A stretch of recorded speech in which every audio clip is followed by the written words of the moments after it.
con una canción y una oración. La canción que se nos indica que entonemos es la número 88. El tema de la misma, Hazme conocer tus caminos, basada en Salmo 25:4.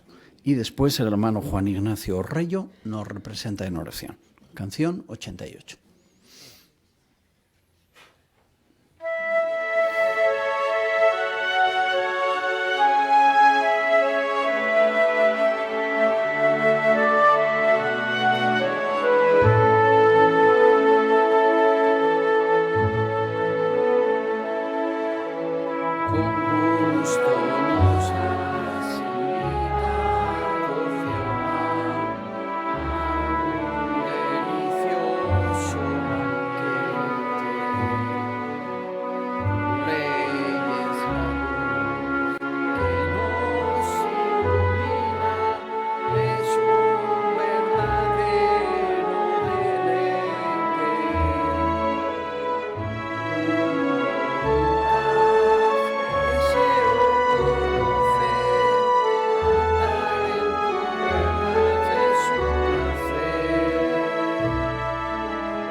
Muchas gracias, hermano Reyo, por tu oración. Así nos situamos y damos comienzo a la reunión Vida y Ministerio de esta noche. Unas palabras de introducción, un poco un vistazo de lo que irá a la reunión esta noche. Como siempre, constará de 3 partes: tesoros de la Biblia, seamos mejores maestros, y nuestra vida cristiana. Vamos a recalcar 3 ideas de las muchas que van a recibir énfasis esta noche durante la reunión. El tema general, primero, sigamos educando nuestra conciencia. Y esa declaración, ¿verdad?, que transmite la idea de que la conciencia es moldeable. Hay que seguir educándola. La conciencia no es una guía confiable por sí misma. La prueba es que personas del mundo tienen una conciencia, sí, porque Jehová la ha dado a todos, y ya vemos cómo va el mundo actual. Y como hemos visto en la guía de actividades, la idea es usar la conciencia en algunos campos, hacernos algunas preguntas personales y decidir en campos como el uso de bebidas alcohólicas o la vestimenta, cómo arreglarnos. Un segundo asunto que se va a abarcar esta noche en la reunión, una pregunta que ya se enfatizó la semana pasada, un texto aparentemente contradictorio. Romanos 3, 24, 25.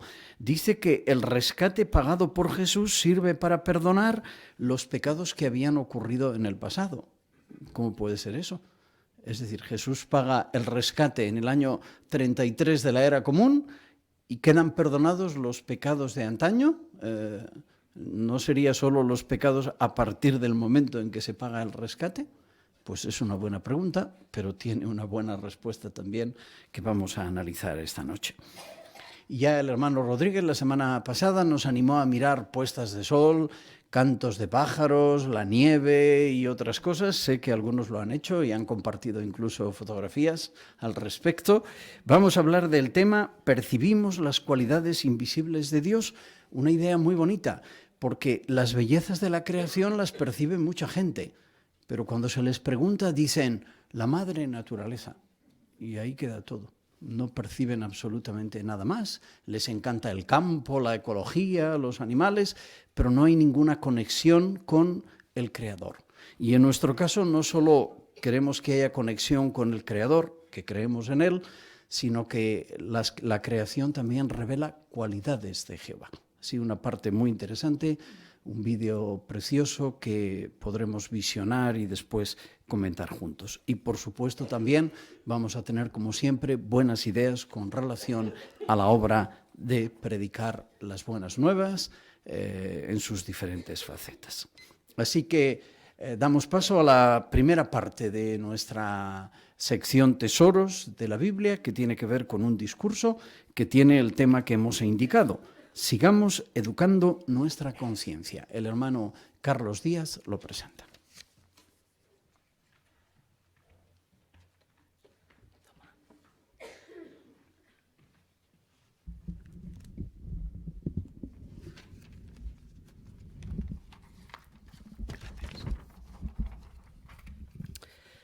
Pues en principio vamos a ver un resumen en el vídeo que los hermanos nos van a poner ahora seguidamente, un resumen de la carta a los romanos. Información sobre la carta a los romanos. La carta a los romanos es la primera de las 21 cartas que aparecen en las escrituras griegas cristianas. El apóstol Pablo escribió 14 de ellas, incluida la carta a los romanos. Es posible que Pablo emprendiera su tercer viaje misional en el año 52 de nuestra era. Mientras estaba en Corinto, alrededor del año 56, escribió a los cristianos de Roma, ciudad en la que aún no había estado. La carta a los romanos tiene 16 capítulos. En el capítulo 1, Pablo expresa su deseo de visitar a los cristianos de Roma para animarlos y a la vez para recibir ánimo. También explica que la conducta malvada de la gente no tiene excusa, pues las cualidades invisibles de Dios se perciben claramente en la creación. ¿Lo sabía? Pablo le dictó esta carta a Tercio para que la escribiera. Es posible que una hermana fiel llamada Febe llevara la carta a Roma o que acompañara a quien la llevó. En el capítulo 2, Pablo destaca la imparcialidad de Dios. Tanto los judíos como los gentiles serán juzgados de la misma manera. En los capítulos 3 y 4, Pablo explica que Jehová declara justos por su fe a judíos y griegos por igual, y pone el ejemplo de Abraham para demostrarlo. Abraham vivió antes de que Jehová le diera la ley a Moisés y antes de que Jesús diera su vida en sacrificio. Sin embargo, Dios consideró justo a Abraham porque demostró una fe sobresaliente. En los capítulos 5 y 6, Pablo explica que Adán pecó contra Dios y que como resultado, toda la humanidad ha heredado el pecado y la muerte. Para salvarse, es imprescindible poner fe en Jesús y en su sacrificio. En los capítulos 7 y 8, Pablo explica que la ley mosaica mostró qué es el pecado y por qué los cristianos ya no tienen que obedecer esa ley. En los capítulos 9 y 10, Pablo dice que todos los que demuestran fe, sin importar su nacionalidad, pueden llegar a ser hijos espirituales de Dios. En el capítulo 11, pone el ejemplo de un olivo cultivado. Los judíos que rechazaron al Mesías son como ramas arrancadas. En su lugar, se injertan ramas de un olivo silvestre que representan a los cristianos gentiles. Para poder seguir siendo parte del árbol, todos deben ser humildes y demostrar fe en Jesús. En los capítulos 12 y 13, Pablo anima a los cristianos a ser pacíficos con todos, a amarse unos a otros y a respetar a las autoridades. En los capítulos 14 y 15, el apóstol les aconseja que, en lugar de juzgarse unos a otros, ayuden a los que son débiles. En el capítulo 16, Pablo concluye su carta animando a los hermanos y saludándolos con cariño, mencionando a 26 de ellos por nombre. Cuando lea esta carta inspirada, fíjese en que Dios trata a todas las personas con imparcialidad, en que los cristianos deben ser pacíficos con los demás, y en que la libertad del pecado y la muerte solo se consigue demostrando fe en Jesús, el Rey del reino de Dios.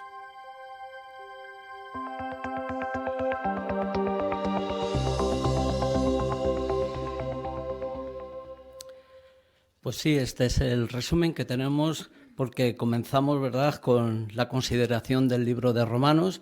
En estos 16 capítulos vamos a tener el privilegio de poder considerar en estas siguientes semanas. Dicho esto, pues vayamos al tema que nos ocupa ahora mismo, que es sigamos educando nuestra conciencia. La conciencia es un maravilloso regalo que ha dado Jehová a toda la humanidad. Es como una voz en nuestro interior que nos dice lo que está bien y lo que está mal. Así que si me queréis acompañar a vuestras Biblias, vamos a leer el capítulo 2 de Romanos, el versículo 14 y 15. Y dice así: porque siempre que los de las naciones que no tienen ley hacen por naturaleza las cosas de la ley, estos, aunque no tienen ley, son una ley para sí mismos. Son los mismísimos que demuestran que la sustancia de la ley está escrita en sus corazones, mientras su conciencia da testimonio con ellos y entre sus propios pensamientos están siendo acusados o hasta excusados. Por ejemplo, todos sabemos que robar o mentir o matar, ¿verdad?, no está bien. Entonces esto está demostrando a cualquier persona, aunque no se sujete a la ley de Dios, que está haciendo algo malo, ¿verdad? Y entonces eso se entiende perfectamente que está escuchando a su conciencia, aunque él no lo considera así. Debido a nuestra imperfección, hay veces que tomamos determinaciones que no sabemos si al final si hemos hecho lo correcto o no lo hemos hecho. También nuestros sentimientos juegan una pasada con respecto a nuestra conciencia. ¿Por qué decimos esto? Por una razón, porque somos imperfectos, nuestros sentimientos también son imperfectos y nos puede engañar. Eso está claro, ¿verdad? Muchos dicen que actúan por lo que les dice su corazón, pero la pregunta es fiable? ¿Es fiable esto? Jeremías 17:9 nos dice que el corazón es más traicionero que cualquier otra cosa y es desesperado. Entonces, ¿dónde acudir? Volvamos a Romanos, al capítulo 2, y vamos a leer nuevamente el versículo 15, Romanos 2:15, que dice así: son los mismísimos que demuestran que la sustancia de la ley está escrita en sus corazones, mientras su conciencia da testimonio con ellos y entre sus propios pensamientos están siendo acusados o hasta excusados. Debemos educar nuestra conciencia para poder confiar en ella. ¿Y cómo podemos educarla? ¿O a dónde acudir para educar nuestra conciencia? Sabemos nosotros, ¿verdad?, que para conseguir todo esto nos dice que obedeciendo los principios de Dios y llenando la conciencia que nos ha dado Jehová para ayudarnos a tomar buenas decisiones. Por ejemplo, sabemos lo de Pablo, ¿verdad? El apóstol Pablo persiguió sin compasión a los cristianos de aquella época. Dice que tenía una conciencia tranquila porque creía que lo que estaba haciendo era correcto, hasta que entendió la importancia de tener una conciencia limpia desde el punto de vista de Jehová. Hay una faceta muy importante para nosotros, y es el temor a Dios. ¿Qué significa esto, temor a Dios? ¿Y qué tiene que ver con la conciencia? Significa que lo amamos y lo respetamos tanto que no queremos hacer nada que le desagrade o nos ayuda a hacer lo que está bien y nos influye en nuestra forma de pensar y tratar de los demás. Nos impulsa a escuchar lo que Jehová nos dice. Para poder confiar en nuestra conciencia, ¿qué 3 aspectos o puntos importantes tenemos para conseguirlo? Pues lo que dice la guía, ¿verdad? En la página 2, si lo tenéis ahí a mano, además lo vamos a tener aquí también en el vídeo, pues dice así, para poder confiar en nuestra conciencia debemos, 1, educarla siguiendo los principios de la Biblia. 2, escucharla cuando nos recuerde los principios bíblicos. Y 3, pedirle a Jehová que nos ayude con su Espíritu Santo a no dejarnos llevar por nuestra imperfección. Y luego tenemos aquí 2 puntos más que es para reflexionar cada uno de nosotros en nuestra vida diaria. Dice, ¿qué principios bíblicos podrían ayudarme al decidir si voy a tomar bebidas alcohólicas? ¿Qué deberíamos de hacer? ¿Dónde debemos de acudir para que nuestra conciencia sea fortalecida? Y luego hay otro aspecto, dice, ¿qué principios bíblicos podrían ayudarme al decidir cómo voy a vestirme y arreglarme? Este sábado pasado, con la lectura de la Atalaya y la consideración de la Atalaya, hablaba precisamente también sobre este aspecto. Son puntos que nos educan nuestra conciencia y que podemos hacer mucho para mejorar en nuestra conciencia y actuar de una manera que a Jehová le agrade. Gracias.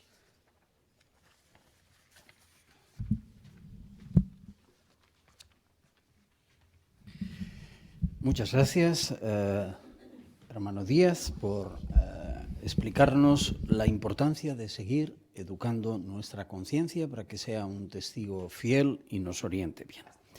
La siguiente parte de nuestra reunión tiene que ver con buscar perlas escondidas, una porción que está a cargo de un hermano, pero en realidad también de todos nosotros. Pero el que llevará la delantera en plantear este tema será el hermano José Ramón Morata y le escuchamos con mucho gusto. Seguro que todos hemos disfrutado de nuestro estudio personal buscando perlas espirituales en el libro de Romanos, capítulos del 1 al 3. Así, para empezar, necesito un voluntario que quiera leer Romanos, capítulo 3, versículo 4. Javier Herrera. Jamás sucede eso. Más bien, sea Dios hallado veraz, porque aunque todo hombre sea hallado mentiroso, así como está escrito, para que seas probado justo en tus palabras y ganes en cuanto se te esté juzgando. Muy bien, dice la pregunta, ¿cómo permitimos que Dios sea hallado veraz en base a lo que hemos leído? Sí, hermana.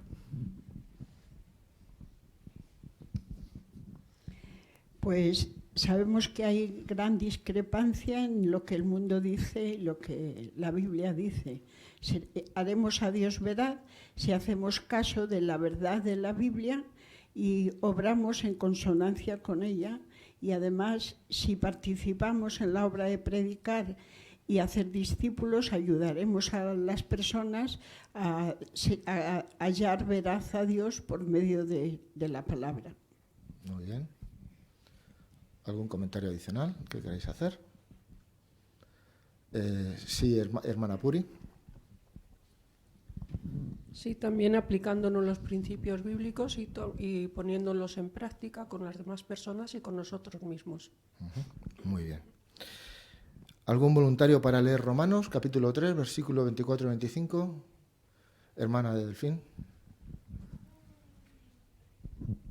Y es como dádiva gratuita que por su bondad inmerecida se les está declarando justos mediante la liberación por el rescate pagado por Cristo Jesús. Dios lo presentó como ofrenda para propiciación mediante fe en su sangre. Esto fue con el fin de exhibir su propia justicia, porque estaba perdonando los pecados que habían ocurrido en el pasado mientras Dios estaba ejerciendo longanimidad. Muy bien. Pues dice la pregunta, respecto a lo que hemos leído, ¿cómo es posible que el rescate pagado por Cristo Jesús sirviera para perdonar los pecados que habían ocurrido en el pasado? Hermana Julita. Pues la razón es que Jesús hizo esta promesa de que esto ocurriría, como sabemos en Génesis 3:15, se cumplió cuando Jesús fue muerto, pero Jehová, en el momento de decir esa profecía, para él era como si ya hubiese estado cumplida. Por eso para él podía aplicar ese sacrificio a personas que vivieron antes de Jesús. Muy bien. Hermana de Alonso.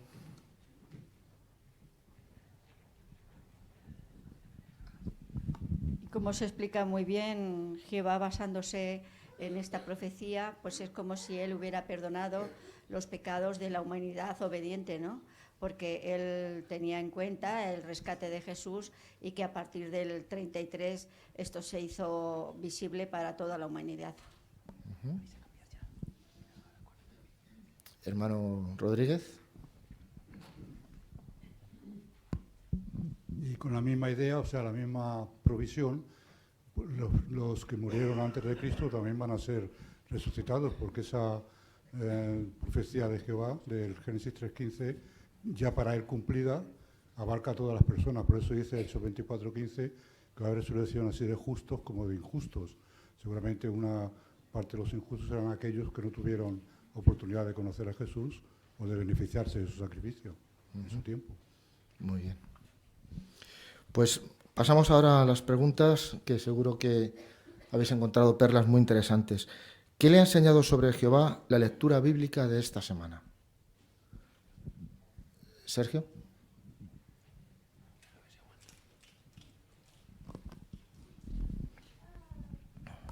Romanos 1.27 nos recuerda el punto de vista de Jehová en cuanto a la homosexualidad, y es bueno pensar en ello porque vivimos en un mundo donde cada vez está más de moda y es aceptado como normal, pero Jehová lo ve como algo contranatural y obsceno, y además dice que todos los que lo practiquen cosecharán las consecuencias de sus errores. Hermana Mari Carmen. En el capítulo 2, los versículos del 2 al 8, nos enseña el equilibrio perfecto entre la justicia y misericordia de Jehová. El versículo 6 dice que su juicio no va a ser igual para todos, sino que va a pagar a cada uno conforme sus obras. Hermano Salvanés. Romanos 2.4 habla de la cualidad bondadosa de Dios que está tratando de conducirnos al arrepentimiento.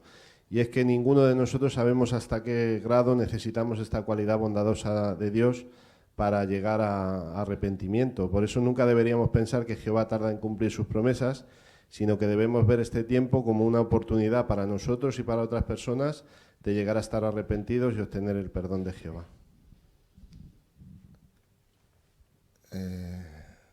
Hermano tercero. En el 2.11 nos dice que Jehová no es parcial, así Jehová actúa siempre con equidad, justicia y amor. Y cuando comprendemos mejor lo que abarca la justicia y la imparcialidad de Jehová, nos sentimos atraídos hacia su persona y podemos estar seguros de que Él va a cumplir sus promesas de eliminar la injusticia en la tierra.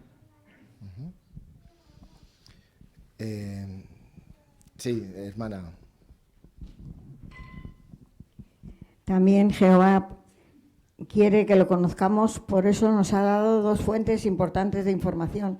Una es la creación y la otra es su palabra, la Biblia. Entonces, si lo observamos con detenimiento, todo lo que nos rodea, comprobaremos que son ciertas las palabras de Romanos 1, 19 y 20. Dice la última pregunta, ¿qué otras perlas espirituales ha encontrado la lectura bíblica de esta semana? Hermana Liliana. En Romanos 1.15, refiriéndose a Pablo, dice: de modo que por mi parte tengo vivo interés en declararle las buenas nuevas también a ustedes allí en Roma. Y esto fue porque Pablo tenía una gratitud muy grande por la bondad inmerecida de Jehová. Entonces esto me enseña que nosotros como pecadores que somos, también debemos de hacer el máximo esfuerzo por declararle a todas las personas las buenas nuevas para que ellos también puedan beneficiarse de esta bondad inmerecida de parte de Jehová. Sí, hermano, que nos visitas. Sí, en el capítulo 1, versículos 11 y 12, Pablo dice que anhelaba verlos para impartirles algún don, o más bien para que haya un intercambio de estímulo la nota dice literalmente para ser estimulados juntos. Así que Pablo no era diferente de los cristianos que visitaba, también tenía problemas, preocupaciones, y él necesitaba y agradecía el estímulo que le pudieran dar otros cristianos. Así que cuando nos visite en nuestra congregación el suplente viajante y su esposa, démosle ánimo, y también a otros hermanos de la congregación como los precursores o hermanos que sirven de tiempo completo. Muy bien. Pues el tiempo no perdona. Hasta aquí esta parte. Muchas gracias.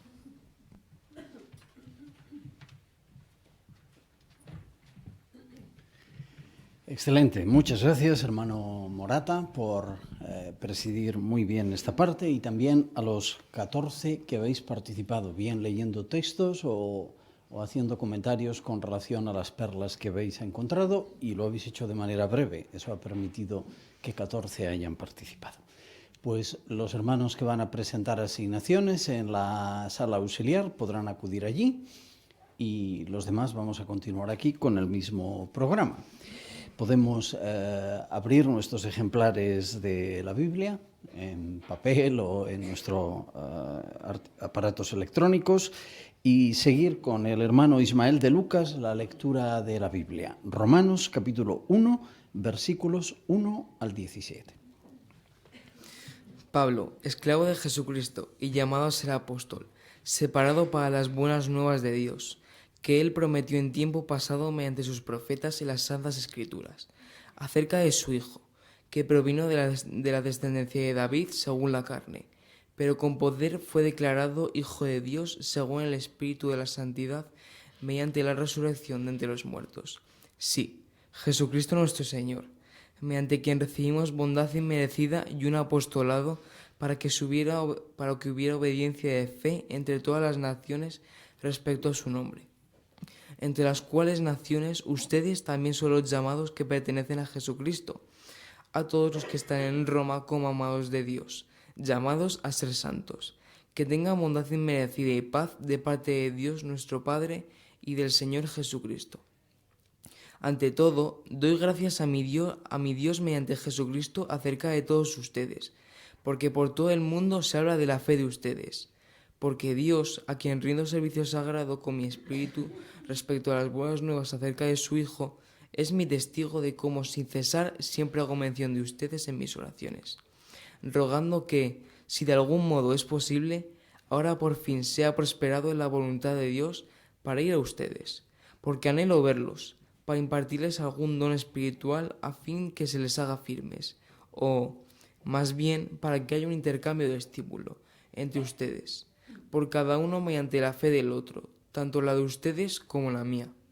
Pero no quiero que ignoren, hermanos, que muchas veces me propuse ir a ustedes, pero he sido estorbado hasta ahora para adquirir algún fruto, también entre ustedes los mismos que entre las demás naciones. Tanto a griegos como a bárbaros, tanto a sabios como insensatos, soy deudor, de modo que por mi parte tengo vivo interés en declarar las buenas nuevas también a ustedes, allí, en Roma, porque no me avergüenzo de las buenas nuevas. Son, en realidad, el poder de Dios para la salvación a todo el que tiene fe, al judío primero, y también al griego, porque en ellas se revela la justicia de Dios a causa de fe y hacia fe, así como está escrito, mas el justo por medio de la fe vivirá.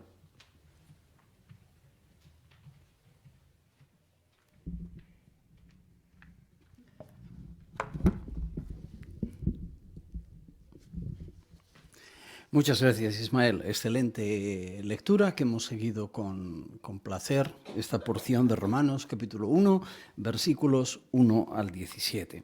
Ismael estaba trabajando en un punto muy importante para todos, el estudio 10, que si tenemos ahí nuestro folleto, seamos mejores lectores y maestros en formato impreso o digital, habla de modular la voz, algo que es importante. Lo contrario de modular la voz es una voz plana, igual, que pudiera tener un efecto nana, ¿no? Que al final nos adormece un poco porque no hay variaciones. Y se dan 3 ideas allí, ¿verdad? Para modular la voz, que es el truco de los locutores radiofónicos, no los ve nadie, si no modulan para mantener la atención, tienen que hacer eso. Los argumentos son variar el volumen, variar el tono y variar el ritmo.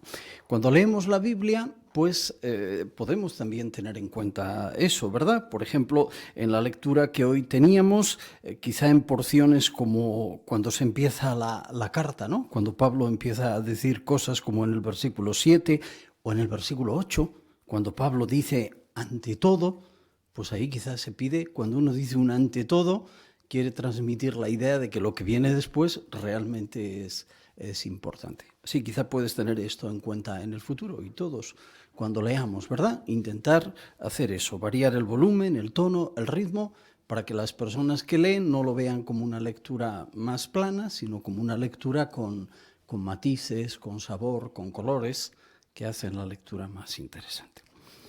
Pues muchísimas gracias, Ismael, por tu lectura. Seguimos con Seamos mejores maestros.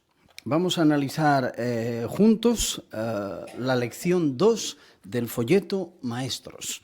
Y para eso vamos a ver primero un vídeo muy interesante de 3 minutos y 50 segundos que cubre esta idea y después podemos juntos analizar los detalles de la misma.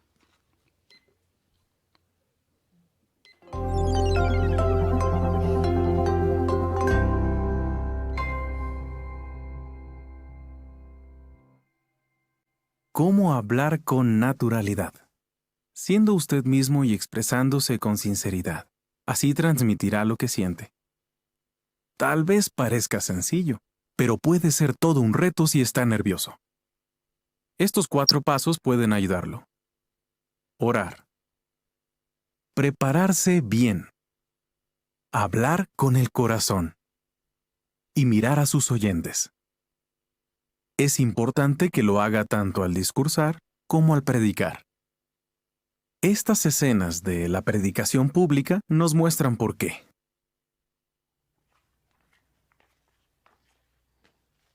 Llévese lo que quiera, es gratis.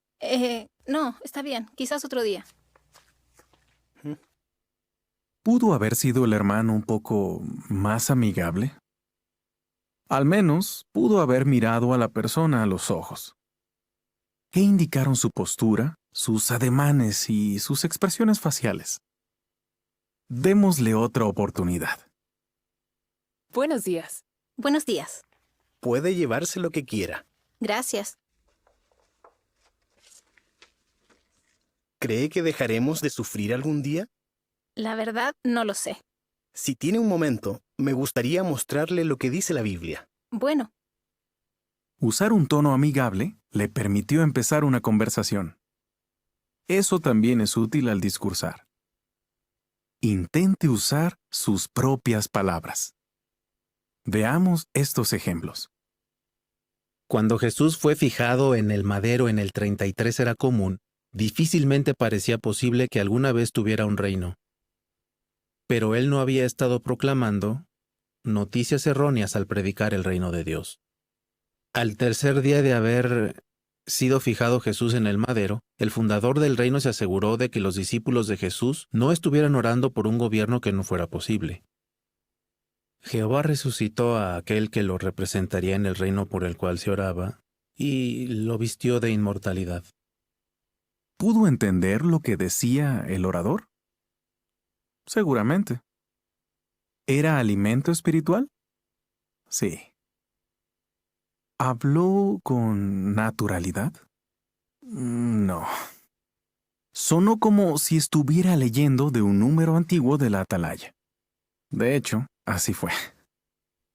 ¿Podía haber mirado más a sus oyentes? Sí. Veamos ahora cómo el orador presenta la información en sus propias palabras. Jesús habló del reino de Dios y enseñó a sus discípulos a pedir por ese reino. Pero cuando él murió, en el año 33, sus discípulos quizás se preguntaron si el reino vendría realmente. Todas sus dudas desaparecieron 3 días después, cuando Jehová resucitó a su Hijo, el futuro rey de ese reino. Una presentación sincera y natural es más atrayente. Capta la atención de los oyentes, hace que se sientan cómodos y logra que estén más dispuestos a escuchar.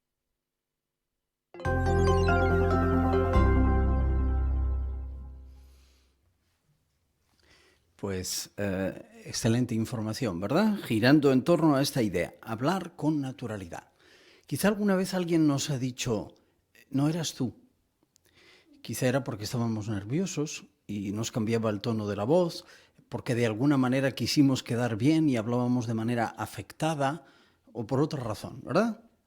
Lo que nos estaban diciendo es que no estábamos hablando con naturalidad. Pero no, hablar con naturalidad, dice nuestro folleto, es ser uno mismo, no cambiar, hablar con sinceridad y así uno transmite lo que siente por el tema y por sus oyentes. Hemos visto en el vídeo que acabamos de visionar 4 ideas que son clave para lograr hablar con naturalidad. ¿Cuáles son? La primera, hermana Herrera, Miriam. Orar a Jehová. Muy bien, para que nos ayude, ¿verdad? Segunda, Rosa López. Prepararse bien. Muy importante, ¿verdad? A veces el habla afectada es por los nervios. Si no me he preparado bien, pues eso se acentúa.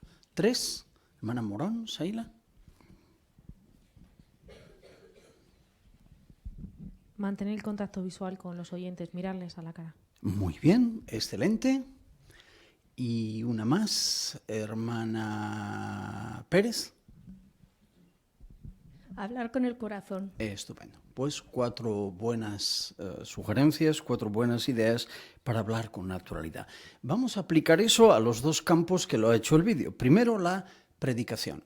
En la primera escena, ¿qué cosas hemos visto que son las cosas que no queremos imitar? Hermana Martínez, Fanny.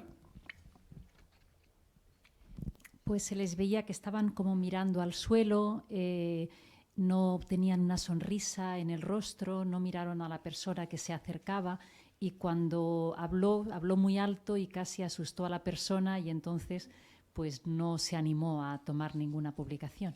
Muy bien. A la segunda oportunidad la cosa cambió, ¿verdad? ¿Cómo manejaron el asunto y lograron un efecto diferente? Claro está. Hermana Rodríguez, Julita. Pues primero tener contacto visual, porque ya se mira a la persona y ya no es como él hace al principio, coja lo que quiera, ¿no? Sino contacto visual y de una manera lo más agradable posible. Muy bien. Pues ese es un aspecto, la obra de predicar. Y también en la congregación. ¿Qué hemos visto en la primera oportunidad que ha tenido el orador? Lo que ha dicho estaba perfecto. No había nada a discutir, la verdad. Pero, ¿en qué había que mejorar? Hermana Rodríguez, Patricia. Se veía que estaba leyendo de una publicación antigua, le faltaba ritmo, le faltaba entonar justo cuando era necesario para que se entendiera bien el mensaje, las pausas estaban mal hechas. Ajá. Hermano Reyo, Jesús. Y una cosa que se notó mucho es que no tuvo contacto visual. 2 veces miró al auditorio solamente. Muy bien. Yo no había contado cuántas, pero Jesús sí. 2, fueron pocas. Pero en la siguiente ocasión lo que transmitió era básicamente lo mismo, ¿verdad? La misma idea bíblica, animadora, espiritual, pero ¿cómo lo hizo? Hermana Pérez, Susana. Pues en vez de decirlo todo leído, él lo que hizo fue usar sus propias palabras y también miró a los oyentes. Ah, muy bien. Y eso estableció una diferencia. Hermana Reyo, Lidia. Sí, en la primera ocasión el hermano que comentaba las intervenciones dijo que era alimento espiritual, y sí, era alimento espiritual, pero la segunda vez que lo hizo, pues lo hizo de una manera más apetecible y así sus oyentes pues disfrutaron más y se les grabó mejor en la mente y el corazón. Desde luego. Excelente. Pues hablar con naturalidad, qué importante es. Además, cuando alguien no habla con naturalidad, sobre todo en la predicación, se pudiera pensar si somos sinceros. La gente pudiera pensar, ¿me esconde algo? ¿Es franco al hablar conmigo? Y sí, quizá está motivado por algunas de estas cosas. Recalcamos esas 4 ideas, ¿verdad? Para hablar con naturalidad, orar a Jehová, muy importante, prepararnos bien, de manera que conozcamos el tema, hablar con el corazón y mirar a nuestros oyentes. El folleto dice que si hacemos eso, lograremos captar la atención de la persona o del auditorio. Si estamos discursando, nosotros nos sentiremos más cómodos y la persona estará más dispuesta a escuchar y el auditorio también. En el caso de la persona, se marchó. El auditorio tal vez no se levante del asiento, pero mentalmente tal vez no se concentre y no se beneficie de la información. Pues muchas gracias por vuestros comentarios. Así hemos analizado esta idea y volveremos a ella a medida que vayamos desgranando este folleto breve pero tan interesante. Avanzamos en nuestra reunión y ahora vamos a abarcar el siguiente discurso. Título del mismo: mantengamos un punto de vista realista de nuestras limitaciones y de los demás. Una idea muy interesante que el hermano José Luis López va a cubrir en los próximos 5 minutos.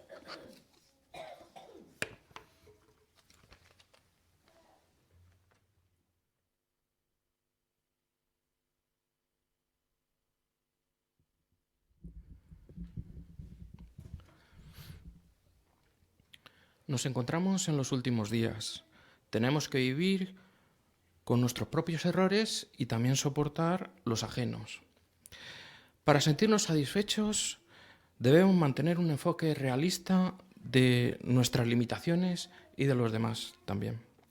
Si tomamos a Jehová como el ejemplo supremo, existen muchos aspectos de su gloria que escapan a nuestro entendimiento. Por ejemplo, vamos a analizar el de Génesis 1:31, que os animo a que me acompañéis a leer Génesis 1:31. Y allí dice: vio Dios todo lo que había hecho y miren, era muy bueno. Así que siempre que Jehová repasa sus logros, pues puede exclamar que el resultado es muy bueno. Fijaos que ningún ser humano puede afirmar eso en todos sus casos. Reconocer nuestras limitaciones es el primer paso para sentirnos satisfechos. Hemos de comprender y aceptar la forma en que Jehová ve este asunto. En su carta a los Romanos, el apóstol Pablo nos lo comenta. Vamos a ver Romanos 3:23, si me acompañáis. Romanos 3:23 dice que todos han pecado y no alcanzan a la gloria de Dios. La palabra griega que se traduce por pecado proviene de una raíz que significa errar el blanco. Jehová parte de la base de que no podemos alcanzar su gloria. Después del desprecio que recibió por parte de Adán y Eva, Él lo que quería es que deseáramos servirle y que lo intentáramos de continuo. De ahí la importancia de seguir en la carrera cristiana. Tener esto presente nos ayudará a mantener un punto de vista realista de nuestras limitaciones y la de los demás. A esta situación Jehová le puso límites, lo podemos leer en Romanos 6:23. Dice Romanos 6:23: porque el salario que el pecado paga es muerte, pero el don que Dios da es vida eterna por Cristo Jesús nuestro Señor. Cuando Cristo restablezca el reino en la tierra, a partir de entonces todo lo que hagamos será bueno. Jamás volveremos a errar el blanco. Nos sentiremos totalmente satisfechos. Entre tanto, si conservamos el punto de vista, nos sentiremos mejor con nosotros mismos y con quienes nos rodean. Este punto de vista. Ahora bien, Jehová espera algo de nosotros. ¿A qué nos referimos? Vamos a ver, se encuentra en Gálatas 6:4 y allí dice que cada uno pruebe lo que su propia obra es y entonces tendrá causa para alborozarse respecto a sí mismo solo. En la carrera cristiana no competimos contra nuestros hermanos, sino que es una carrera de aguante como menciona Mateo 24:13.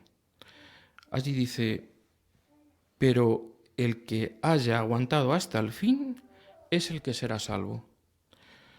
En otras palabras, pónganse metas que sean razonables en sus circunstancias, sin compararse con nadie. Trace sus objetivos de forma realista y procure alcanzarlos. Entonces, cuando los cumpla, tendrá causa para alborozarse y se sentirá satisfecho.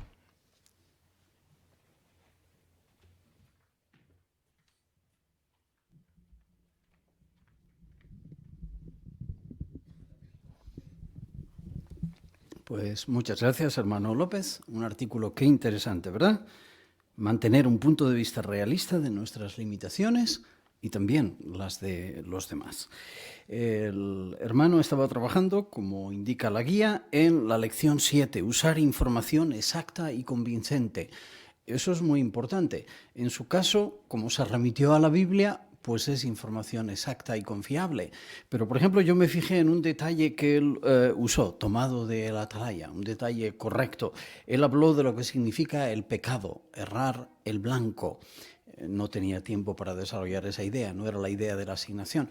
Pero nos imaginamos que la cita no hubiese sido correcta, que alguien hubiese dicho en el auditorio que va, pero si en griego pecado no significa errar el blanco, significa otra cosa.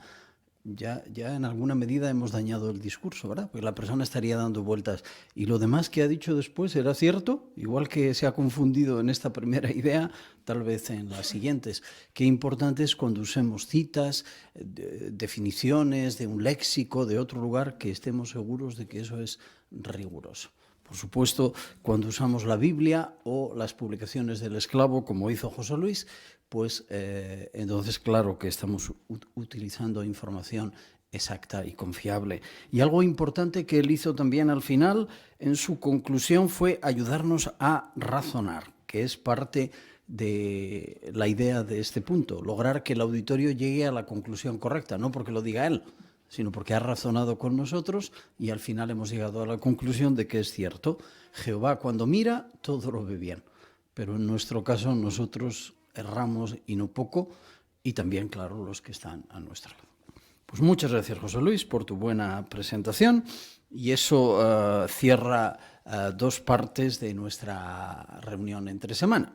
Ahora damos paso a la siguiente, nuestra vida cristiana. Si podéis cambiar de posición, entonamos juntos una canción de alabanza a Jehová y pasamos a la siguiente porción.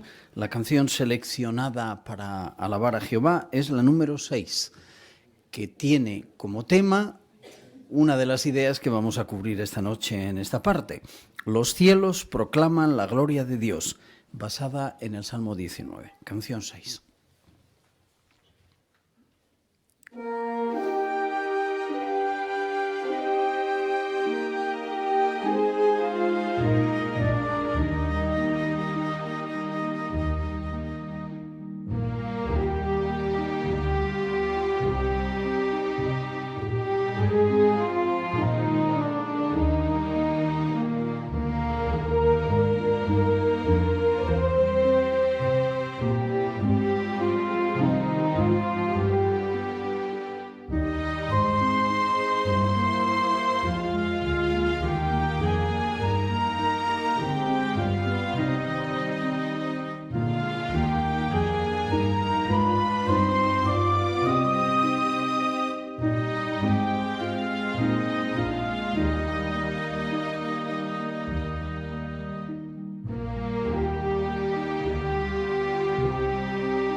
pues nos disponemos a abordar la tercera parte de nuestra reunión, una sección preciosa, porque vamos a hablar de la creación. Y como ya se nos animó la semana pasada a que nos fijásemos, pues estamos sensibles para hablar del tema.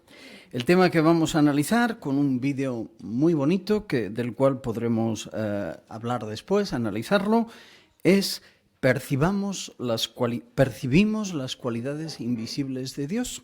Pues el hermano Arturo León se encargará de atender esta parte.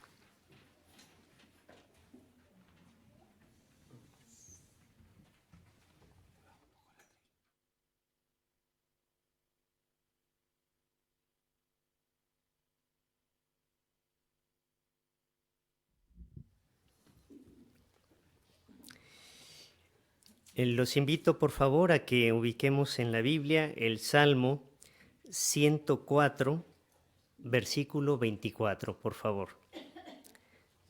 Salmo 104, 24. La Biblia dice: «¿Cuántas son tus obras, oh Jehová? Con sabiduría las has hecho todas. La tierra está llena de tus producciones». Ciertamente estamos de acuerdo con la expresión del salmista. Y cuando observamos un hermoso amanecer, o una bella flor, o una encantadora mariposa, o una apetitosa fruta con color que nos llama para poderla disfrutar y comerla. Bueno, en todo esto, como siervos de Jehová, hemos aprendido que estas cuestiones no están mecanizadas. Hay sentimientos detrás de la creación. Y cuando percibimos y meditamos en la creación, pues eso nos enseña a percibir las cualidades de Jehová, principalmente sus 4 atributos: su amor, su poder, su sabiduría, su justicia. Bueno, tendremos la oportunidad de poder disfrutar de un vídeo. Las maravillas de la creación revelan la gloria de Dios, la luz y los colores, que nos ayudará a percibir unos cuantos matices de lo que quizá en ocasiones hemos podido disfrutar con nuestros ojos. Así que a continuación disfrutemos de ver este vídeo y posteriormente haremos unas preguntas para un análisis como congregación.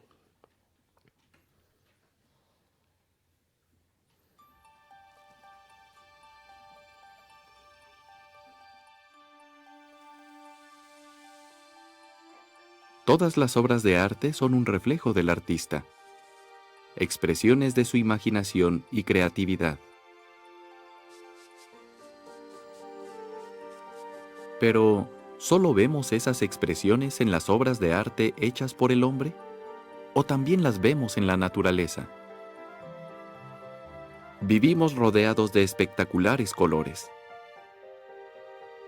Donde quiera que miremos, quedamos fascinados por la inmensa variedad de tonos y matices. Las variaciones pueden ser sutiles o muy marcadas, pero juntas resaltan la impresionante belleza que existe en la creación. ¿De dónde salen todos estos colores? La respuesta tiene que ver con la naturaleza de la luz y su comportamiento al entrar en contacto con distintas superficies. Por lo general, la luz nos parece blanca, pero en realidad, la luz blanca puede separarse en todos los colores del espectro visible, y cada color corresponde a una longitud de onda distinta. Casi todos los objetos tienen sustancias químicas llamadas pigmentos, que absorben ciertas longitudes de onda y reflejan otras. Lo que cada objeto refleja hacia nuestros ojos produce la maravillosa variedad de colores que vemos. Entre los colores más hermosos de la naturaleza, figuran los causados por un fenómeno llamado iridiscencia. Estos brillantes colores pueden variar según el ángulo de visión. ¿Cómo se producen estos colores?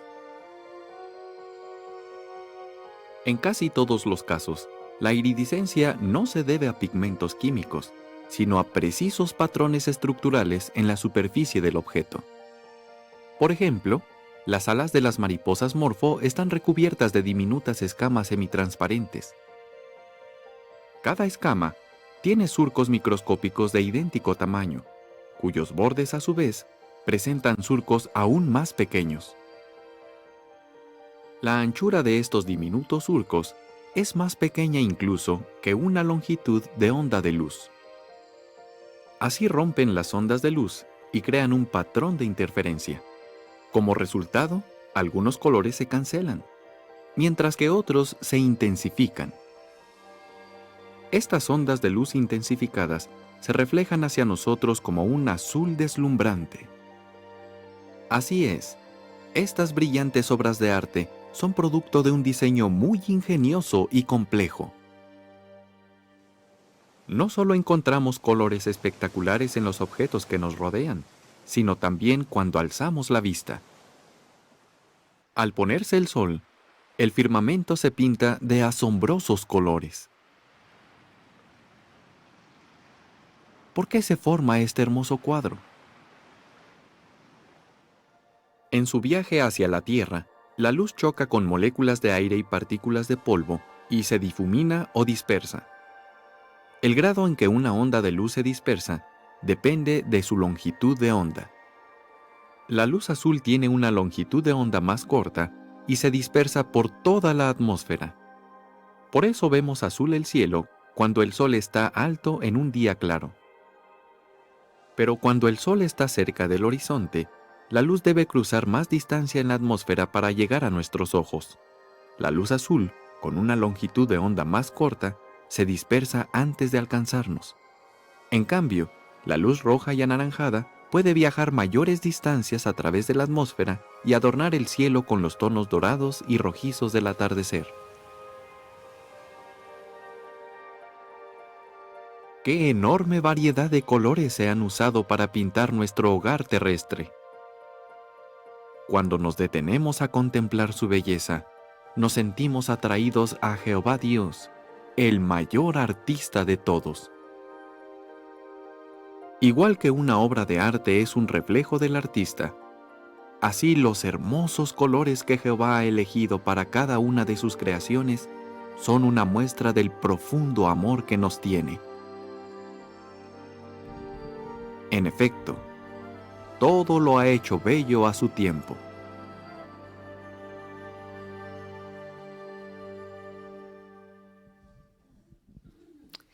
Bien, vamos ahora a considerar las preguntas que están en nuestra guía de actividades después de haber disfrutado de este hermoso vídeo. Primera pregunta, ¿cómo contribuyen los pigmentos a que veamos los colores? Jaime Salvanés. Pues los colores se producen, cada color corresponde a una longitud de onda de luz distinta y entonces lo que son estos pigmentos son unas sustancias químicas que absorben ciertas longitudes de onda y otras las reflejan, y las que son reflejadas pues nosotros las percibimos como colores. Muy bien, Jaime, correcto. Perfecto. ¿Cómo se producen los colores iridescentes? Claudia Morata. Pues son colores brillantes que varían dependiendo del ángulo por el que se vea y no se debe a pigmentos químicos, sino a precisos patrones estructurales en la superficie del objeto. Muy bien. Estamos escuchando comentarios académicos de alto nivel. Eli, por favor. Sí, son superficies que contienen surcos, que a su vez contienen otros surcos más pequeñitos, entonces cuando se refleja la luz en estos surcos, algunos colores se intensifican mientras otros se cancelan o se anulan, y esto da un efecto como tornasolado o metálico. Muy bien, correcto. ¿Qué ejemplo se nos puso en el vídeo para poder marcar aquí esta diferencia? Hermano de Lucas, Enrique. Se nos puso el ejemplo de la mariposa morfo, lo que tenía que ver con sus alas, con esas escamas casi diminutas que contenían esos surcos, que a su vez en los bordes tenían más surcos, y lo que comentaba al final el vídeo, que todo obedece a un diseño muy ingenioso y complejo, porque este diseño contribuye a que se rompa o se crea un patrón de interferencia y que ahora algunos colores se intensifiquen y otros desaparezcan. Muy bien. Siguiente pregunta. ¿Por qué vemos el cielo de diferentes colores? Hermana Miriam Herrera. Sí, porque al hablar el vídeo de la longitud de onda, se mencionaba como la azul es más corta y la luz roja y anaranjada puede viajar mayores distancias. Bien, correcto. Hermano Salvanés. Así, dependiendo del ángulo en que el Sol se encuentra, los rayos entran a la atmósfera con diferentes longitudes de onda. Si el Sol está alto, pues la luz azul llega primero y es la que vemos. Sin embargo, si entra de lado, pues los tonos que vemos son dorados y rojos. Muy bien, correcto. Bueno, ahora vamos a una pregunta personal. ¿Qué colores asombrosos has visto cerca de tu casa? Estrella Smith. Por lo menos alrededor de mi casa, cuando florecen los almendros, aunque son todos almendras, pero tienen árbol de almendro, tienen diferentes colores, y me he fijado yo cada año, siempre no me canso de verlas, porque tienen, ¿cómo se llama? Hasta los pétalos que tiene son diferentes cada variedades. Muy bien, gracias por compartir ese detalle. Sergio Reyo, por favor. A mí me encanta el otoño y este año, un día volviendo en coche hacia mi casa, vi por la calle que todavía no habían recogido las hojas de los árboles y estaban unos colores naranjas y marrones preciosos. Muy bien. Sergio Ramón, ahí atrás. Pues el año pasado recuerdo que estos campos, cuando se ponen verdes, que también se llenan de amapolas por primavera, estaba conduciendo viniendo hacia casa y estaba un poco como medio lloviendo y salió el arco iris. Los 4 o 5 coches que estábamos en ese momento en la carretera paramos automáticamente porque fue un espectáculo ver el verde con el rojo de la amapola, con el arco iris, y todo el mundo reconocía que aquello era maravilloso. Muy bien, y gratis, ¿verdad? Muy bien. Y a ver, de este lado, hermana Puri. Y el atardecer, la puesta del sol aquí en Aljavír es precioso. Dicen que es uno de los sitios más bonitos donde se pone el sol. Y es verdad, si tú vas allá cuando se está poniendo, es que no lo ves en otro sitio. Es precioso. No saber distinguir qué es lo que es en realidad, pero te atrae ese paisaje. Tendrás que mudarte de Daganzo a Jalvír, entonces. Muy bien. Ahora, ¿por qué debemos dedicar tiempo a observar atentamente la naturaleza? Hermana Victoria. Cuando observamos la creación y los colores, nos sentimos más atraídos a Jehová, y también llegamos a conocerlo y comprobamos que todo lo ha hecho bello a su tiempo. Gracias, muy bien. Hermana, por favor, aquí que nos visita. Y también vemos con cuánto amor ha hecho el hogar en el que vivimos, y nos mueve también a agradecerle cada cosita que vemos de la naturaleza, porque entendemos que su sabiduría la ha demostrado con muchísimo amor para con nosotros. Así es. Y la pregunta que está abajo de las imágenes en nuestra guía de actividades: ¿qué nos enseñan la luz y los colores sobre las cualidades de Jehová? Hermana Montemayor, aquí adelante. Bueno, en principio que ama la belleza, ¿no? Porque es algo que nos atrae. Luego que cómo usa la sabiduría para manifestar belleza, porque hemos visto que en realidad el color que vemos no es el color del objeto, sino más bien lo que emite. Así es un concepto un poco extraño, ¿no? Ver cosas que realmente no son. Y luego que detrás de todo hay también elementos prácticos, el mismo ecosistema, hay un montón de cosas. Consigue que el ecosistema funcione produciendo belleza y además emitiendo cosas que no corresponden en sí a la realidad. Y eso es una cosa muy curiosa también. Muy bien. Y hermana Sonia Rubio. Y también toda esta belleza nos confirma el amor que nos tiene, porque Jehová nos podría haber dado la vida con las cosas necesarias para vivir, sin más, pero nos la ha hecho deleitable, que sea realmente hermosa y disfrutemos de ella. Sin duda. El Salmo 8.3 dice: cuando veo tus cielos, las obras de tus dedos, la luna y las estrellas que tú has preparado, ¿qué es el hombre mortal para que lo tengas presente? Y el Hijo del Hombre terrestre para que cuides de él. Ciertamente armonizamos con las palabras del salmista y debemos de ponernos la meta de meditar en la creación de Jehová. Cuanto más meditemos en ella, más cerca de él nos sentiremos e inclusive en tiempos de angustia hallaremos paz interior. Así que resolvámonos a dar alabanza y gloria al Creador de todas las cosas.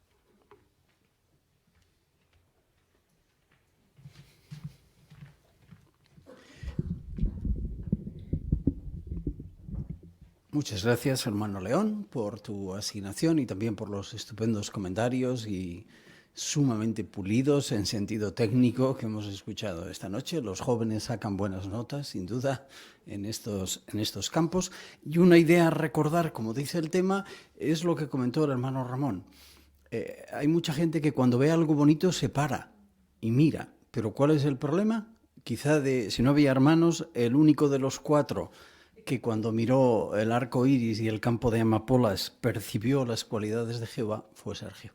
Los otros tal vez dijeron, ¡ay, qué bonita es la naturaleza! ¿Qué cosas ha hecho la madre naturaleza? Dios no apareció por ningún sitio, ¿verdad? Así no queremos nunca desconectar la creación del artista, porque no se hace en otros campos de la vida. La parte final de nuestra reunión esta noche tiene que ver con el estudio bíblico de la congregación. Así abramos nuestros ejemplares del libro que estamos estudiando, el capítulo 53, y el hermano Jaime Oñate va a presidir esta parte.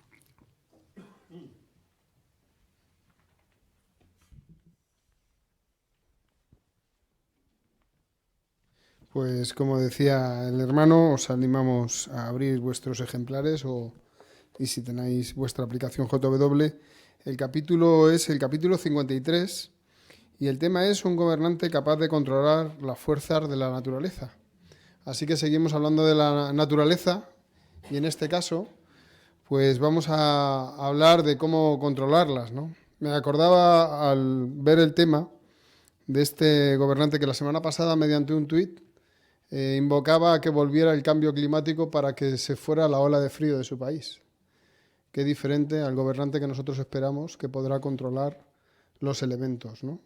Y para ello vamos a dar lectura al capítulo que tenemos para ver cómo esto fue así en un tiempo y cómo será así en un futuro también. Y nuestro hermano Juancho pues nos hará la lectura. La gente se queda muy impactada al ver que Jesús puede alimentar de forma milagrosa a miles de personas. Piensan que este es el profeta que tenía que venir al mundo, el Mesías, y que sin duda sería un buen rey. Así que tienen la intención de llevárselo a la fuerza y hacerlo rey. Como Jesús sabe lo que quieren hacer con él, despide a las multitudes y les dice a sus discípulos que regresen a la barca y que vayan en dirección a Betsaida y luego a Capernaum. Pero él sube a una montaña para orar a solas esa noche. Poco antes de amanecer, bajo la luz de la luna, Jesús ve la barca a lo lejos. Se da cuenta de que las olas están golpeando con fuerza la embarcación y de que a los apóstoles les está costando mucho remar porque tienen el viento en contra. Enseguida, Jesús baja de la montaña y empieza a caminar por encima del mar embravecido hacia ellos. Para este momento, los apóstoles ya han remado unos 5 o 6 kilómetros. Entonces ven a Jesús, que parece que los va a pasar de largo, y gritan muy asustados: «¡Es un fantasma!». Jesús los calma con estas palabras: «Ánimo, soy yo, no tengan miedo». Pero Pedro le contesta: «Señor, si eres tú, ordéname que vaya hacia ti sobre el agua». Jesús le dice: «Ven». Entonces Pedro sale de la barca y se pone a caminar sobre el agua en dirección a Jesús. Sin embargo, al fijarse en la fuerza del viento, le da miedo y empieza a hundirse. Por eso grita: «Señor, sálvame». Así que Jesús extiende la mano, lo agarra y le dice: «Hombre de poca fe, ¿por qué te dejaste vencer por la duda?». Pedro y Jesús suben a la barca y el viento se calma. Los discípulos están muy asombrados, pero ¿tienen razón para estarlo? Si hubieran captado el significado del milagro de los panes que Jesús realizó tan solo unas horas antes, cuando dio de comer a miles de personas, no debería sorprenderles ahora que pueda caminar sobre el agua y calmar el viento. Sin embargo, le rinden homenaje diciendo: «Tú eres el Hijo de Dios». Poco después se acercan a la hermosa y fértil llanura de Genesaret, al sur de Capernaum. Echan el ancla y bajan de la barca. Quienes están allí reconocen enseguida a Jesús, de modo que personas de toda la región le llevan a los enfermos. Todos ellos se curan por completo con tan solo tocar el borde del manto que lleva puesto. Mientras tanto, la multitud que estuvo presente cuando Jesús alimentó milagrosamente a miles de personas se da cuenta de que Él se ha marchado. Así que, en cuanto llegan unas pequeñas barcas desde Tiberíades, la gente se sube a ellas y se dirige a Capernaum en busca de Jesús. Cuando lo encuentran le preguntan: «Rabí, ¿cuándo llegaste acá?». Entonces Jesús los reprende, y con razón, como veremos más adelante. Muy bien, pues muchas gracias, Juancho, por tu buena lectura. Bueno, pues retomando un poco el capítulo anterior, la pregunta nos pone en situación y nos dice: después de que Jesús alimenta a miles de personas, ¿qué planea la gente hacer con él? Hermano Ismael de Lucas. Pues la gente, al ver que Jesús pudo realizar el milagro alimentando a miles de personas con 5 panes y 2 peces, pues tiene la intención de llevarse a la fuerza y hacerlo rey. Muy bien, muchas gracias. Y así viene en uno de los epígrafes que vienen aquí, ¿verdad? ¿Qué comentarios podemos ampliar más en cuanto a esto? Hermana de Salvanés, Sonia. Sí, ellos además recuerdan las palabras y piensan que este es el profeta que tenía que venir al mundo. Por eso es que quieren hacerlo rey. Muy bien, ¿eh? Muchas gracias. Muy bien contestado. La siguiente pregunta es: ¿por qué no debería sorprenderles a los discípulos que Jesús pueda caminar sobre el mar y calmar el viento? Hermano Alan. Levanta la mano, que te vean bien. Porque antes de irse a la barca alimentó a miles de personas con 7 panes y 2 pescados. Muy bien. Hermana Carmen.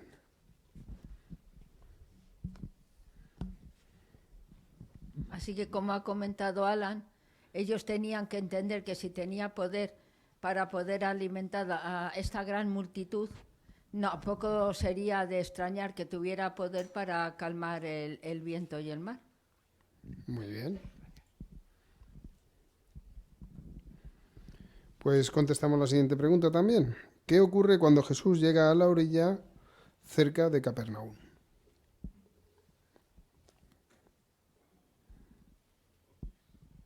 Hermana Ana. Sí, pues lo que ocurre es que en cuanto bajan de la barca, enseguida reconocen a Jesús y le empiezan a llevar las personas a enfermos, y tan solo con tocar el borde del manto que lleva puesto, pues quedan sanadas. Y luego hay gente que se dirige a Capernaum en busca de Jesús, y era gente que estaba presente cuando Jesús alimentó milagrosamente a miles de personas y también le buscan. Muy bien, muchas gracias. Muy buen comentario. Muy bien, pues ampliamos entonces un poquito más el capítulo. Para ello, si sois tan amables, y pues vamos a hacer la lectura y la vamos a ir promediando con los párrafos para así ver, bueno, pues cómo los diferentes evangelios nos muestran diferentes detalles que se mencionan en los párrafos que hemos leído. Por ejemplo, vamos a leer, si sois tan amables, Juan 6, del 14 al 15. ¿Y quién lo pudiera leer? Hermana Herrera.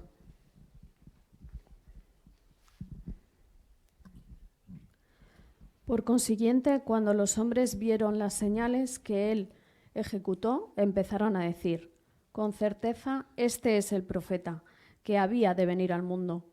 Por lo tanto, Jesús, sabiendo que estaban a punto de venir y prenderlo para hacerlo rey, se retiró otra vez a la montaña, él solo. Muy bien, ¿eh? ¿Y qué profecía se mencionó, no? Que Sonia mencionó que estaban pendientes de que esto fuera así. Cumplía una profecía, ¿no? Y se nos muestra Deuteronomio. ¿Qué se dice en Deuteronomio 18:18?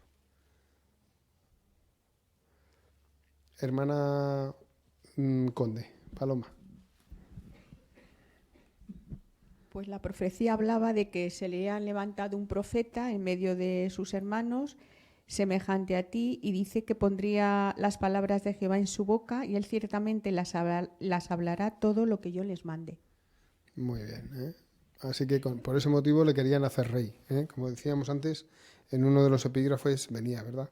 Leamos ahora Mateo 14, 22 al 23. ¿Quién lo pudiera leer?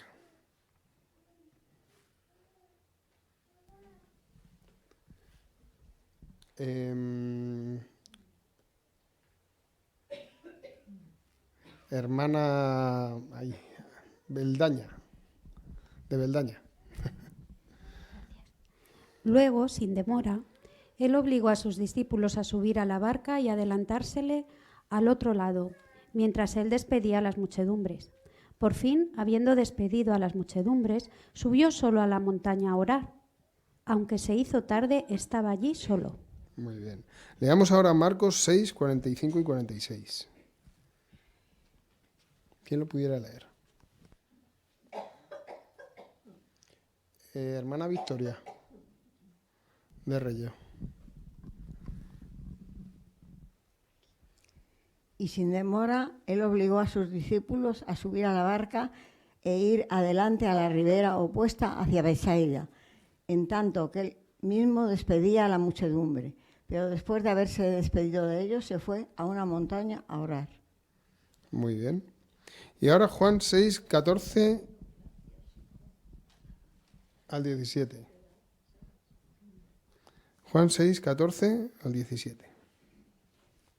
¿Quién lo pudiera leer? Hermana Bruni.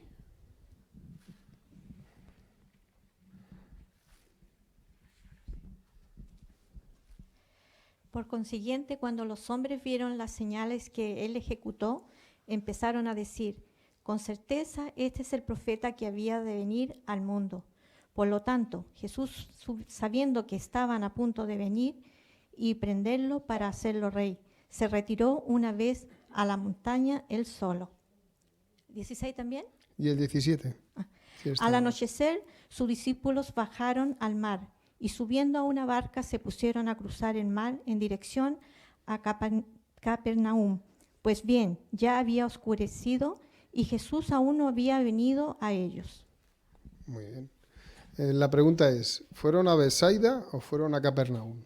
¿Habéis podido mirar el mapa? ¿Habéis visto la explicación que da el esclavo?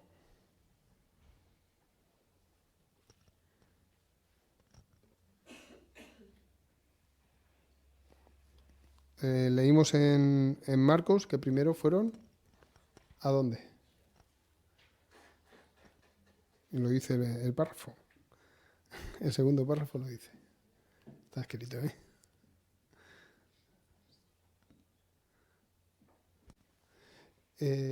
Sí, hermana. Discúlpame, no sé tu nombre. Sí, primero fueron a Betsaida y después a Capernaum. Eso es, ¿eh? Así que no es una incongruencia, sino que puede ser, es factible, como bien explica el esclavo. Primero fueron a Betsaida y luego al otro sitio, ¿no? Y los dos nos hacen ver la trayectoria que llevaban, ¿eh? Estaban en la zona norte del mar de Galilea, ¿verdad? Leamos ahora el Mateo 14, del 24 al 26.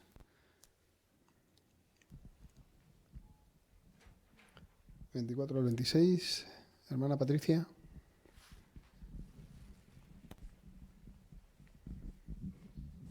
Para este tiempo la barca estaba a muchos centenares de metros de la tierra y las olas la tenían en aprieto, pues él tenía el viento en su contra. Pero en el periodo de la cuarta vigilia de la noche, él vino a ellos andando sobre el mar. Cuando alcanzaron a verlo andando sobre el mar, los discípulos se perturbaron y dijeron, «¡Es un fantasma!» y clamaron en su temor. Muy bien, ¿eh? Vamos a hacer el juego de dónde están las diferencias, si os parece bien. Ahora leamos Marcos 6, 47 y 49 y prestar atención para ver qué diferencias hay y cómo se explican una a la otra, ¿eh? Marcos 6, 47 al 49. Hermano Sergio Ramón. Cuando ya había anochecido, la barca estaba en medio del mar, pero él solo en tierra. Y cuando vio que se hallaban en un aprieto al remar, porque el viento estaba en su contra, como a la cuarta vigilia de la noche, vino hacia ellos, andando sobre el mar. Pero pensaba pasarlos de largo. Al alcanzar a verlo, andando sobre el mar, ellos pensaron, es un fantasma, y gritaron. Muy bien. Y ya el otro relato paralelo es el de Juan 6, 18 y 19. Leámoslo. 18 y 19. ¿Quién lo puede leer? Hermana Seila.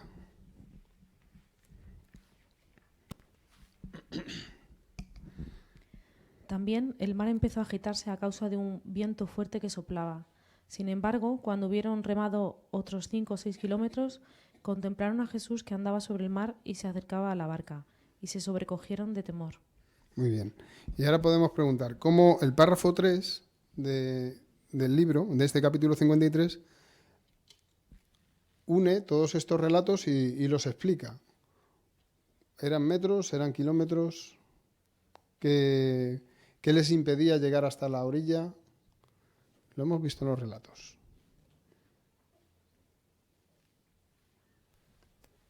Hermana Puri. Pues dice que ya habían remado unos 5 kilómetros y que el viento les impedía, porque dice que era como si estuviesen agotados, porque aunque remasen, era como si no avanzasen, o sea que había una gran tormenta. Muy bien. El párrafo va mostrando prácticamente en qué relatos está, ¿no? Que les tenían el viento en contra, que estaban a 5 kilómetros. Y también todos concluyen en una cosa, como Marcos 6:49. Cuando ven a Jesús andando por las aguas, ¿a qué conclusión llegan?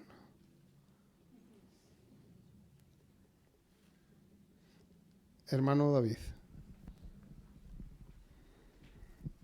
Pues se asustan y se piensan que es un fantasma. Muy bien, ¿eh? Llegan a esa conclusión. Veamos un poco más adelante cómo ocurren los hechos. Leamos ahora Mateo 14, 27 al 31. ¿Quién lo pudiera leer? Hermana Sonia.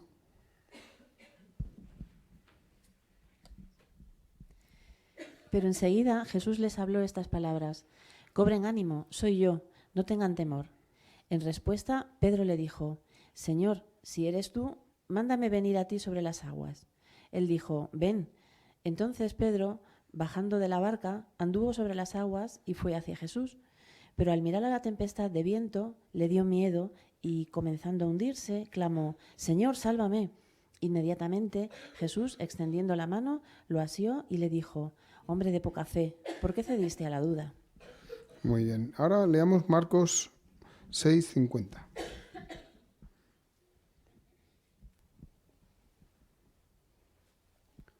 Hermana Estrella.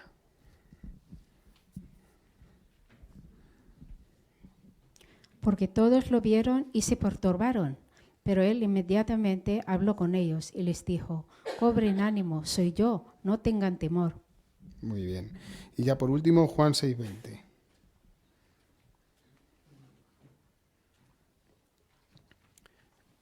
Hermana Susana. Pero él les dijo: soy yo, no teman. Muy bien. Vemos que el único relato que incluye el detalle de Pedro es Mateo, ¿verdad? Es interesante hacer estos contrastes porque así vemos cómo cada uno tenía un punto de vista y se le grababa una cosa más interesante que otra. ¿Qué le ocurrió a Pedro según el relato de Mateo? Hermana Fanny. Pues cuando ve a Jesús le pide que le llame y al principio él puede andar sobre las aguas, pero parece que dejó de mirar a Jesús y empezó a mirar la tormenta y entonces le dio miedo y se hundió. Él era un pescador, posiblemente sabía nadar, pero parece que ese dejar de mirar a Jesús y fijarse en la tormenta, pues es lo que hizo que sintiera ese miedo y que empezara a necesitar la ayuda de Jesucristo para que lo pudiera sacar de las aguas y no se ahogara. Muy bien. ¿Os habéis sentido alguna vez como Pedro en una situación parecida o paralela? Que tenéis una fe muy fuerte, pero de repente ¿Os habéis sentido alguna vez así? ¿Os habéis acordado de Pedro? Hermana Rebeca. Lidia, perdón. Sí, seguramente todos nos hemos sentido así y muchas veces es por cansancio mismamente, ¿no? O porque estamos tan agotados luchando contra una situación muy difícil que ni siquiera somos capaces de ver cómo nos puede ayudar Jehová y cómo nos puede ayudar la oración que oramos a Él mediante su Hijo Jesús, ¿verdad? Entonces, en este caso, ellos también, y Pedro, estaban agotados, llevaban varios kilómetros luchando contra esa tormenta. Así que tengamos esto muy presente, que cuanto más cansados estemos, más tenemos que mirar hacia Jehová y Jesús por ayuda. Muy bien, gracias, Lidia. Más lecciones que sacamos de esto. Hermano Bendaña.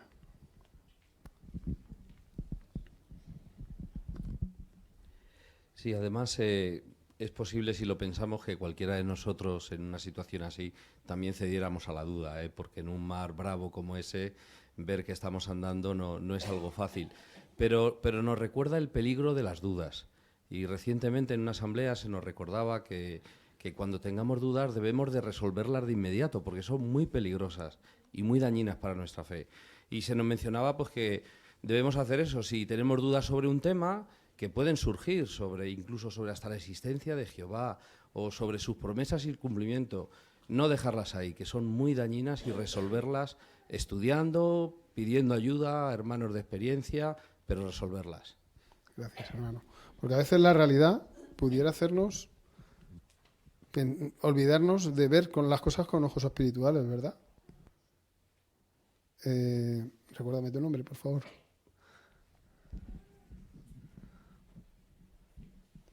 Lidia, pues Lidia. sí, y incluso de este relato también aprendemos algo en cuanto a la manera como Jesús trató a Pedro, ¿no? Porque el relato dice que Jesús extendió la mano, lo asió y le ayudó. Es decir, que si nosotros vemos en la congregación que algún hermano, quizás por alguna situación difícil, está pasando por un mal momento y quizás tiene dudas o pérdida de fe, pues podemos hacer como Jesús, también ser una fuente de ánimo para ellos y una ayuda en ese momento. Muy bien, ¿eh? Aquí todo el mundo tiene experiencias o puntos de vista que expresar. Patricia, por favor. Y una atalaya explicaba que también podemos aprender de este ejemplo lo rápido que se puede perder la fe o tener en mente las promesas de Jehová. Pedro sencillamente dejó de mirar a Jesús por unos instantes para mirar a la tormenta y su fe en ese momento se vino abajo. Y decía la atalaya que algo que nos puede hacer perder eso de vista son las distracciones de este mundo. Por ejemplo, las diversiones en el caso de los jóvenes. Muy bien. Hermano Conde. Otra atalaya decía que Jesús en medio de una tormenta, Pedro en medio de la tormenta buscó a Jesús, ¿no? Y esto es lo que tenemos que hacer cuando tenemos problemas serios. El apóstol Pablo a los hebreos dice, mirando atentamente al que es perfeccionador de nuestra fe, en Hebreos 12, 1 y 2. Entonces, frente a problemas tenemos que acudir a Jesús y a su ejemplo.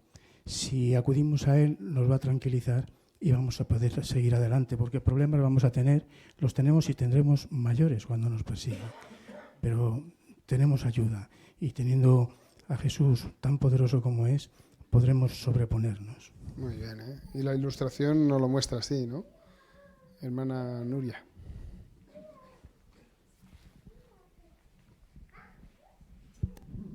Y pensando justo en eso, ¿no? En momentos de tribulación, la organización ha hablado de evitar entrar en pánico, porque en realidad lo que Pedro hizo era absurdo, es decir, él entró en pánico porque no necesitaba en sí cogerse de Jesús, podía haber nadado, simplemente como pescador que era, ya se ha dicho que sabía nadar, pero se olvidó de todo y entonces ya se estaba hundiendo. Si en el futuro ante problemas entramos en pánico, podría ser que nos ofuscáramos y no siguiéramos las instrucciones debidas del esclavo. Muy bien, ¿eh? Son muchas las expresiones que... Es curioso que este dibujo se centra en cómo momentáneamente Pedro cayó en la realidad de andar por las aguas. Eso es imposible, soy pescador. Pero antes había pegado el salto de la barca porque tenía fe en Jesús. Y cuando cayó en la realidad fue cuando no miró espiritualmente, fue cuando se empezó a hundir, ¿eh? Es interesante que esta ilustración nos hace enfocar el ojo en lo que ya se ha hablado, ¿no? En que la realidad no nos quite las gafas espirituales y veamos las situaciones de forma espiritual. Hay otro relato, el de Mateo 14, 32 al 33, no lo vamos a leer porque ya vamos justos de tiempo, pero sí vamos a leer el de Marcos 6, 51 al 52. ¿Y alguien que lo pudiera leer? Hermana Herrera, Paquita. Y subió a la barca con ellos, y el viento se apaciguó.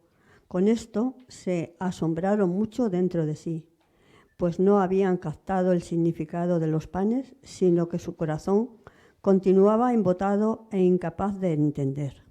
Muy bien. ¿Qué aprendemos ahora de este relato que tiene que ver con el epígrafe que se nos pone? Calma Jesús, calma el viento. Y es la lección que nos enfoca el título del capítulo.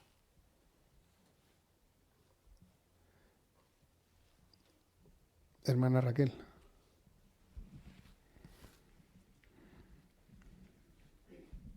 Pues que igual que en ese momento Jehová le dio poder a Jesús para poder realizar todos los milagros que realizó, es el mismo poder que Jehová le da para en el futuro cumplir sus promesas, que si hoy estamos pasando por tribulaciones, no nos puede caber la menor duda de que tiene el poder suficiente para sacarnos de cualquier problema. Muy bien. Hermano Sergio.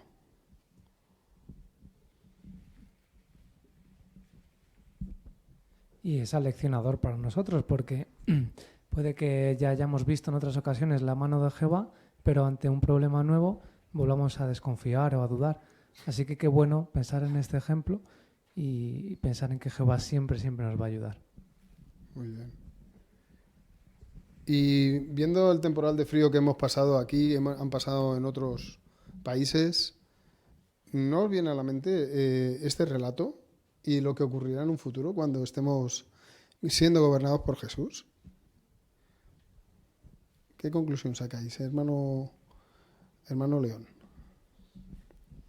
Los desastres naturales están causando mucho destrozo actualmente y quitando vidas, pero bajo el reino mesiánico podremos estar completamente confiados y tranquilos, pues este relato es un precedente de que Jesús tiene poder sobre la naturaleza y entonces Él podrá darnos la paz que tanto deseamos. Muy bien, ¿eh?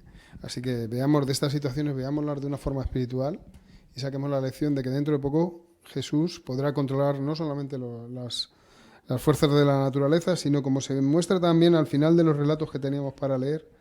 Por ejemplo, se nos muestra el de Marcos 6, 53, Mateo, 14, 34 al 36, lo leemos ya como último. 14, 34 al 36, ¿quién lo pudiera leer? Hermano Delfín.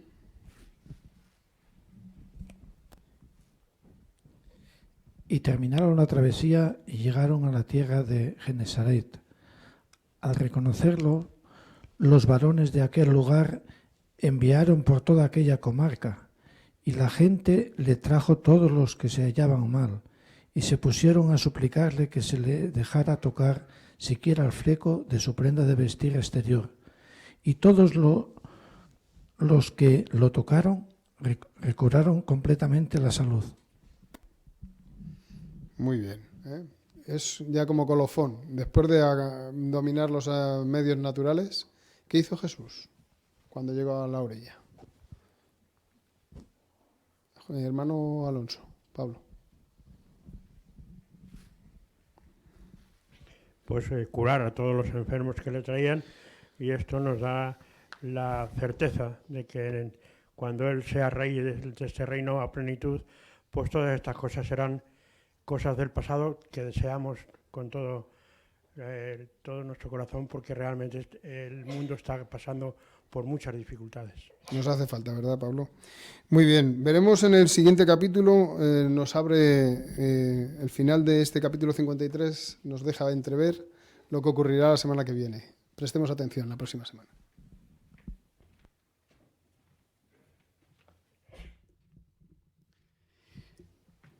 Pues muchas gracias, hermano Oñate, y también a los que habéis comentado para hacer atractiva esta parte del libro, el capítulo 53.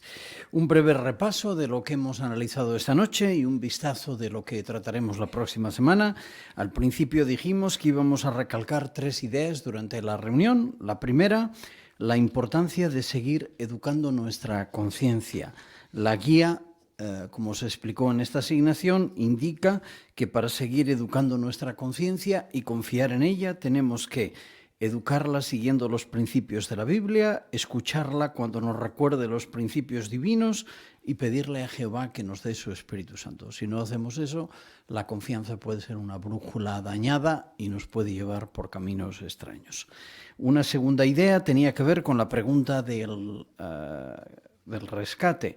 ¿Cómo era posible que el rescate sirviera para perdonar los pecados ocurridos en el pasado? Como se ha comentado muy bien, en el momento en que Jehová pronunció la primera profecía mesiánica, Génesis 3:15, como era seguro que el rescate se iba a pagar, para él es como si ya se hubiese hecho, pues nada puede impedir que Jehová lleve a cabo lo que se propone.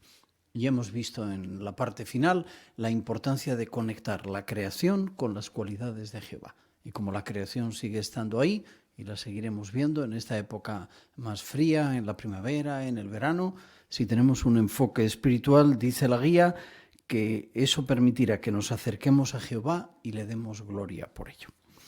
La semana que viene, Jehová mediante, si tenéis ahí la guía en cualquier formato, vamos a hablar de cómo Jehová nos demuestra su amor y vamos a ver que la manera principal en la que Jehová nos demuestra su amor es por medio del rescate.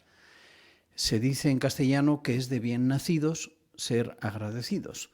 Si uno dice que aprecia el rescate pero no hace nada, pues es de dudar su agradecimiento. La guía nos va a ayudar a meditar en campos como la dedicación y el bautismo, si no nos hemos dedicado, la predicación y otros campos personales en los que podríamos mostrar de verdad que somos personas agradecidas. También seguiremos con buenas ideas con relación a la obra de predicar, necesidades de la congregación y el estudio bíblico. Contestaremos una pregunta interesante que aparece en la Biblia, unas expresiones que aparecen en la Biblia. ¿Qué significan el bautismo en Cristo Jesús y el bautismo en su muerte? Pues igual, así ahora bote pronto, a lo mejor no afinábamos, ¿verdad? Pero la semana que viene seguro que podemos contestar bien estas preguntas con nuestra preparación y lo que se explique aquí. Unos poquitos anuncios. Haber estado aquí esta noche, alabarlo con una canción y una oración. Si podéis cambiar de posición, entonaremos juntos la canción número 142. El tema de la misma es aferrémonos a nuestra esperanza, basada en Hebreos 6, 18 y 19. Y después el hermano Antonio Rodríguez nos representará en oración. Canción 142.